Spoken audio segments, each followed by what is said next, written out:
Hello, welcome back to DDM Drive, and I have bought a new car. This is a car, I must admit, I have been looking for a while, but they don't pop up very often. And the reason behind buying it is basically I had one as my second car. So my first car was a 1.2 Clio, and my second car was one of these. And so my first car was 2000 when I passed my test, and then the end of 2000, beginning of 2001 I think, I got one of these. And bear in mind it was only 2.5 years old at the time, because it was a 98R plate and it hadn't had its first MOT, so I took it for its first MOT. But it was very low mileage, obviously being so new, and it was mint, and I love that car. But for pure nostalgia reasons, I've always looked for one. So let me introduce you to my Renault Clio S Maxim. So here it is, my 1997 P-Reg Renault Clio S Maxim. Now, they only made about 1,500 of these anyway for the UK market back in the day, and nowadays, look, according to how many are left, I mean, I know that's only a bit of a guide, but it says there's about 35 that are sawn and only 4 that are taxed, this being one of them. So this one is MOT taxed, and I have insured it. Bit different insuring it nowadays at my age compared to when I was 18. I think for the year it's cost me and my other half a whole £91. So yeah, a little bit different to 2001. But yeah, finding one of these nowadays is extremely hard. And as I say, I have been looking on and off for a while. My first one wasn't this colour, it wasn't blue. Yes, I know, I've bought another blue car. I mean, I don't know how I do it, they're just always blue. It's just, you know, the van's blue. The only one that isn't is the Maserati, but you know, that's my other half's daily car. So yeah, all mine are blue. The Porsche's blue, and obviously the Williams, which matches this, is blue. So yeah, the one I had was a grey, silvery, purpley sort of colour. I'll put a picture on screen now of the car, and so you get an idea of what, well, you can see my old car. I haven't really got many pictures of it, unfortunately, because my computer broke years ago and I lost all the pictures. But I'll put a picture up, and as you can see, I had done a few things to that one, but this one I am going to keep pretty much standard. Now I say pretty much, sometimes they just look a lot better lowered, don't they? So I am tempted to lower it. I'll go through the whole car. As you can see, it's got an exhaust on, but I will go through the whole car now and show you what is what with this Clio Maxim. Now, I knew about this car for probably the best part of a year, just from a guy I know on Facebook called Josh. He was the actual previous owner to me of this car, but prior to that it was owned by what he thinks is an older lady who had this car for many years. Now, unfortunately, the car is pretty original, but unfortunately it didn't come with any history. But it did come with, it even came with original Renault locking wheel nuts from obviously specced in the day. Came with all the book pack, but no history book. It has been lost. But that said, I did manage, well, it came with both original keys, the other keys in the house, but it even comes with, you know, the original keys. I already had this is an original brochure from back in the day, but I kept that, put it with the history. But I have managed to go back on and download all the MOT history for the car. Now, obviously, downloading all the history shows which garage it was serviced MOT'd at, and after finding some information in the car, I could see that the car was being serviced and MOT'd every year in March. And I've been in touch with the garage and they can confirm that, and hopefully, fingers crossed, they're going to sort me out the history that's a bit of history that's missing. I can't get everything, but it seems like it was bought new from Renault dealer, which I can find out because it still has the original dealer plates. It was then sold on to, or Partex after a few years, to this place, who then sold it to this lady who had it for many years, until 2023, when the MOT place said it's not worth saving. Now this is when it gets a little bit interesting. So I won't bore you too much, but it went from the MOT place. So this was the second owner that had this lady. Went to the MOT place, it failed. It passed every year for many years. In March it failed. It ended up being picked up and taken to a scrapyard. Now this is when my friend Josh came in, rescued the car because he saw it on Facebook on Cars You Don't See Anymore, and decided that it was too good to scrap. The scrapyard decided it was too good to scrap, so they sold it on. Josh bought it and got it back on the road. Now going around the car, yes, you can see the arches are scabby and stuff, but it's a very honest original car that is very solid, and it failed on some really silly things, and I don't even know why it ended up in the scrapyard. It was definitely too good to save. So anyway, I'll show you around the car, give you some more details on it, and as you can see, I'll show you some of the original features. Now, as you can see, there's this dealer sticker in the back here. I really enjoy tracing the history of cars, especially ones that have got, you've got some history, but you can really start piecing together, which is what I'm doing on this car. Now, I got this dealer sticker in the back, and I had noticed that it matches this sticker on the number plate. So I thought, being as this sticker is on the number plate, let's have a look. This has clearly been put on by this garage that sells second-hand cars, and if I peeled it off, it revealed, carry on, it revealed the supplying garage, which, if I can get this off, Cook & Sons. I've actually peeled this all off, and to be honest, it is going to come off because I want to leave it and get it back to original. So SJ Cook & Sons. Now that is the original Renault dealer. So that pieced together a bit. I knew where it was originally from.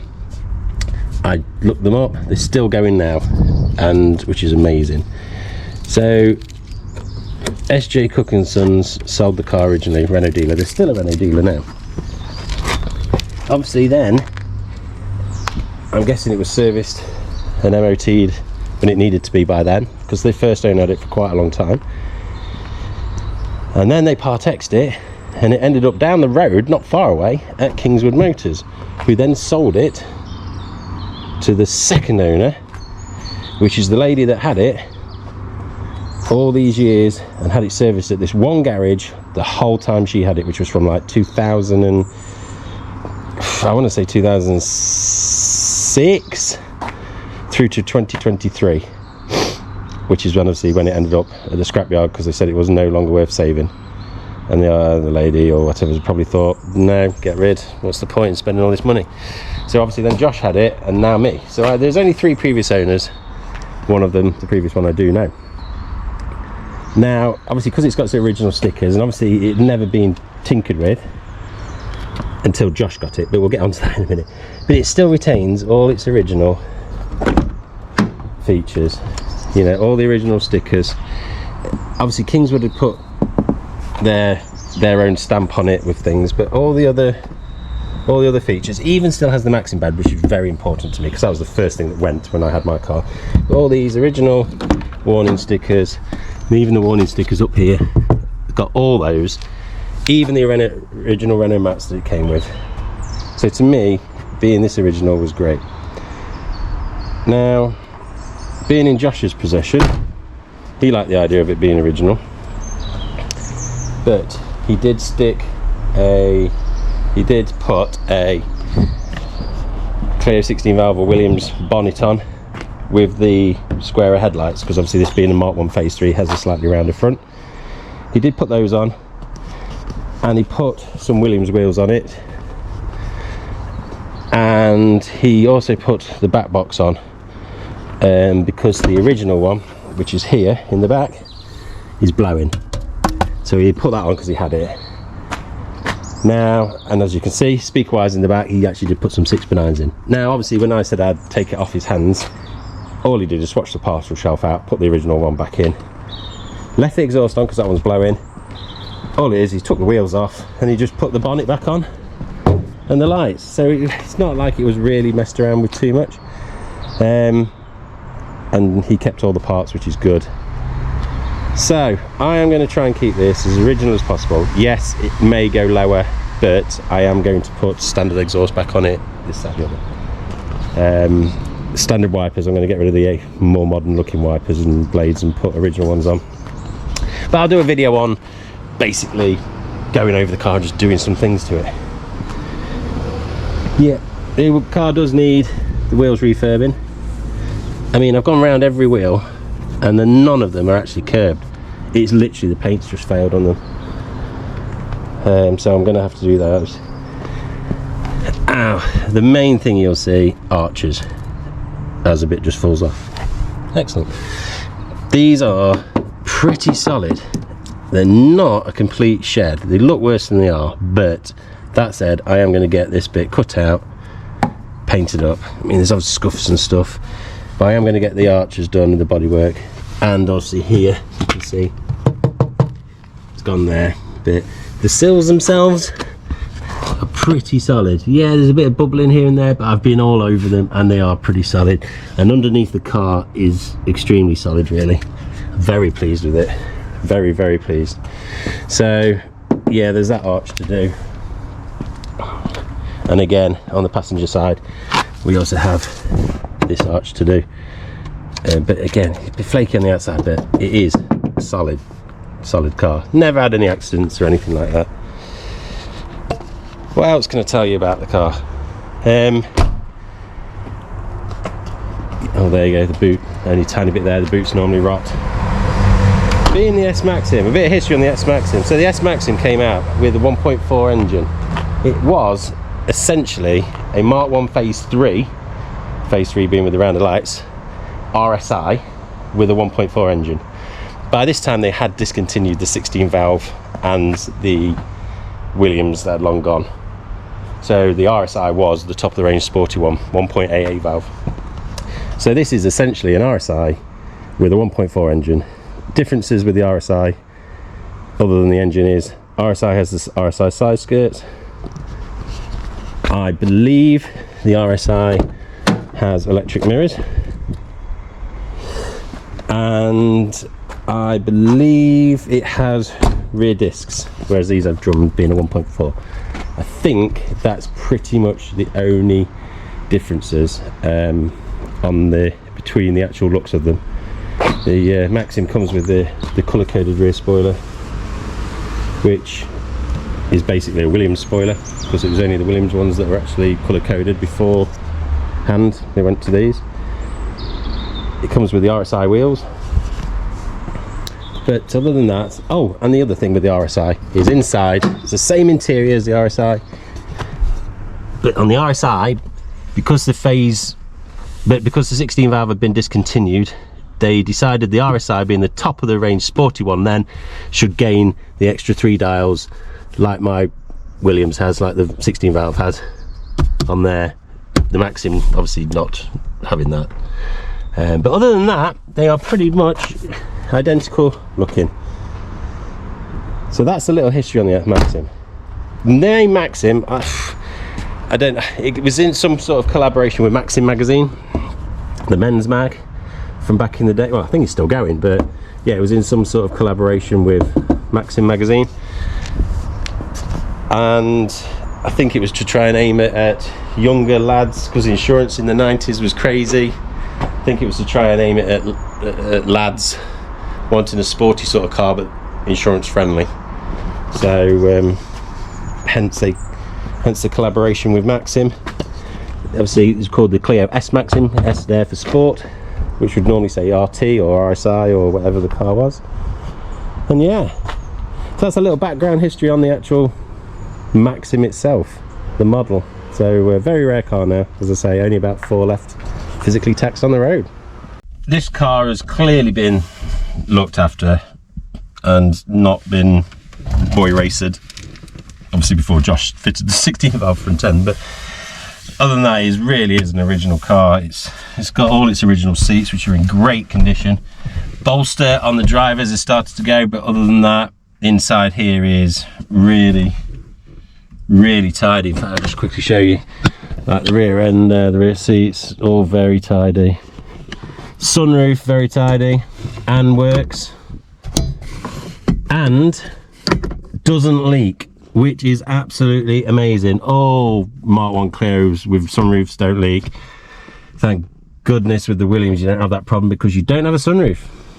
So, or the Williams 1 you don't, and 2. Williams 3 you do, but they're just a valver, aren't they, really, with the Williams trim on it. But I'll probably get shot down for saying that, but hey. So, yeah, it doesn't leak, everything else works. Original stereo works. Fans all work, everything works. Everything's really tidy as well. Everything is really good condition. It's only done 66,000 miles. I've done 23 so far. And other than that, the only thing I've done so far is changed the battery. And that is because the battery on this car was knackered when I got it. Just put my phone down.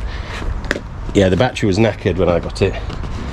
There you go, so inside all the door cards, yeah, they need it clean, but they're all really nice, you know what I mean? Very nice. So yeah, the battery was gone, so I've fitted in, the only thing I've done so far is fitted a new battery. I will be doing everything on the car and filming it as usual. What did amaze me was look how mint these Mk1 battery terminals are. These fetch an absolute fortune. And to be honest, they are, mine on the Williams is nothing like that. I just have screws on, nuts on mine. So I'll be honest, I can see these coming off and going on the Williams, because they deserve to be on a Williams 1 more than they do to be on a Renault Clio S Maxim, if I'm honest. Original sound deadening mat, fire mat, whatever you want to call it. There's none of that in the Williams. The differences between this and the Williams, not obviously the speed, but the actual build quality and just the sound deadening and stuff is unbelievable. For saying it's only like 2 or 3 years between, or 3 years between the cars, but the Phase 3 leaps and bounds above the Williams, which is an L-Reg, which was Phase 1.5. This is leaps and bounds above. The window rubbers, absolutely pristine. Now these are so hard to find. Rocking horse poo these are. They are mint on my Williams, luckily, but to find them in mint condition, they fetch an absolute fortune. So for those to be mint is, well, to be honest, gobsmacking. They always bubble up, but they're all mint. So that's amazing. So the battery terminal's rare, but yeah, I can't see them lasting on here. I can see them coming over onto the Williams, to be honest. So yeah, under here, give it a good clean. Going to service it, do the cam belt, make sure everything's up to spec. I am going to buy a, well, I have already bought a new water bottle, brand new one, because I'm going to flush all the coolant and put Renault, genuine Renault waterless coolant in. I've got things like, I'm going to paint all the, Josh had painted these black because he said they were faded. Now I've got proper bumper paint, so I'm going to take all these off. Yeah, the previous owner painted these black, so I'm going to take all these off, paint them with the proper bumper paint, and restore them back to how they should be. Other jobs to do on it, well, there's lots and lots and lots of little things. I do want to refit a standard exhaust. I was thinking of getting the hole welded up in this one and fitting it, but shaking maracas, it is absolutely knackered. It's rusty as anything inside. Rear bench is faded somehow. I think that's because the seats have been folded down, so I want to paint all that back. It has come undone down there, the trim on the seat. I need to investigate that. The wiring I am going to tidy up and get rid of the 6x9 extensions and tart it all back up to how it should be. Parcel shelf is mint. Honestly, this shelf is absolutely perfect, and that is rare. The strings have gone, as they all do, so when you shut the boot, you end up with the string hanging out each side. But I've already ordered from Jason Mather of some replacement OEM quality strings, replica ones, which I also fitted to my Williams. They're so good. I've had to have some more. Like I say, I need to paint the black parts of the bumpers as well as the side trims to put them back to original. Put an exhaust on. There's a blow on the exhaust as well, but when I fit a new exhaust back box, I will sort that out. Wheels, as I said, I want to refurb, but they're not curved, they're just flaking. They're just flaking. They're yeah, the paint's all come off. But yeah, they're not curbed. I also need to take the scuttle off, paint that with the black as well, the bumper black rather than the shiny black that previous owner did, just to bring it back to OE. Like I said, get rid of these modern wipers and put some period correct ones on. There you go, the last tax disc that it had is still in the car. I am going to remove these because they're not the original supply and dealer. I actually have got a replica of what was fitted, which is an old RSi style Renault one, which is also in my Williams. So I'm going to put one of those in, take all these out. I mean, it's nice that the old dear, or whoever had it before Josh, you know, she had all these things in and she had her services, and look, that's how I can tell where it was serviced, because it had loads and loads of stickers on, which actually I'll go to now. So yeah, see the stickers on the top there? This is also how I found out some of the service history. So I started to peel that off, and then I realised there was many layers, so I actually peeled the layers off, and I could just about read each service, well, when the next one was due, what mileage it was due, and the year it was due, month, which tallies in excuse me, which tallies in with the MOTs which are done at the same garage. So I could suddenly then piece together things. So that's how I've started building up some history on the car. So other than a good tidy in here and the bolster, there's not much to do. Steering wheel needs straightening up. But other than that excuse me, other than that, it's not too bad in there at all. Very good clean, and we will be sorted. Externally, as I said, the bodywork needs sorting here and there, but I will get onto that. Under the engine, good tidy, good full service. That'll be good. Fog lights are all good, which is amazing, because I don't know if you could find them anymore. But other than that, a real genuine, solid, honest Renault Clio Maxim. So let me know what you think to the new purchase. All bought just for nostalgia reasons only. That's the only reason for this purchase. And yeah, I love it. Driving it around is brilliant. I mean, obviously it isn't fast, but it's just fun, isn't it? So yeah, there's a few things to do on it, as I've shown you. Oh, another one was the rear wiper doesn't seem to work. Don't know about that. But yeah, I am going to get these stickers off these number plates, so they're back to original dealer plates. Take this out and try and get a replica of the original supplying Renault dealer, so I can put that in there, because I like dealer stickers and stuff. It's got all its Renault glass in and stuff, so all these will stay. But yes, so overall I want to try and get it back to the day it left Renault. Massively helped actually by still retaining the original SJ dealer, SJ Cook & Sons Renault dealer plates. So that's a great start. So yeah, I'm going to get it back to that spec, so the day it came from there, along with a few tweaks though. So anyway, let me know what you think to the car. I'm well pleased with it. As I say, super rare, rarer than the Williams, but not quite as cool. But yeah, let me know what you think, and leave a comment, like, subscribe, all that other stuff, and yeah, follow me for more progress on this. The next video will be doing lots of little things on this, loads of little bits, but I will keep updated. I haven't forgotten about the Impreza. I am still on the Impreza. There'll be a video coming for that very soon. The Williams, that's just sawn off the road for winter, to be honest. That's just sat there doing doing nothing or just chilling in the garage, staying warm and tidy. But yes, this is basically to get my Clio Mark 1 fixed all year round. This will be taxed and insured and MOT'd all year round. So yeah, anyway, like I say, like, subscribe, comment below, let me know what you think. I'd love to know what you think, and I'll catch you on the next one. Cheers.